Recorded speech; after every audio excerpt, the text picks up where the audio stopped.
Ano sa tingin mo yung dapat istruktura ng ekonomiya natin para yung mga sweldo ng mga tao ay mataas at lalong marami ang makagraduate mula sa kahirapan?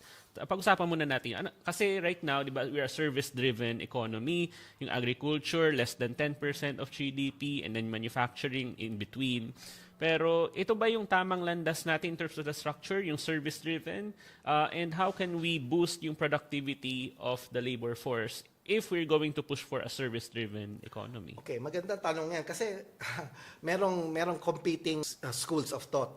Yung isang school of thought has always had the idea na para ikaw ay lalong lumago ang iyong ekonomiya, dapat manufacturing or industry-based yung iyong economy.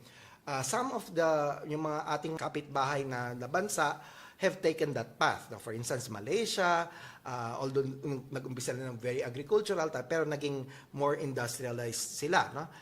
Ganon din si Vietnam, they took a little bit of road. Kaya Vietnam, I think now yung manufacturing niya nasa bandang 25%.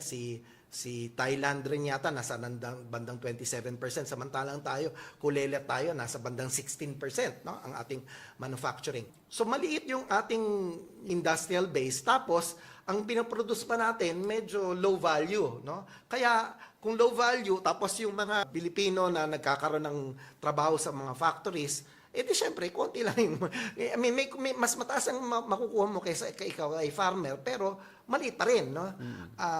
So, the only way para sana tayo, yun yung one school of thought, is for you to get into high value manufacturing, no? Pero parang sa ngayon kasi alalahanin natin, lalo na yung ating mga conglomerates, mahilig lang to focus on services, no, rather than getting into manufacturing. Kasi for you to get into manufacturing, kailangan mo medyo malaking investments mo. So medyo takot siguro sila na hindi sila makako-compete, no? So mas madaling gawin na imbis na ikaw ay yun nga mag-produce, benta mo nung sa isang malaking supermarket or whatever. Ang mangyayari nito, sa mga sari-sari stores naman, mamamatay naman, no? So yun yung nagiging trade-off when you have all of these big companies getting into all of this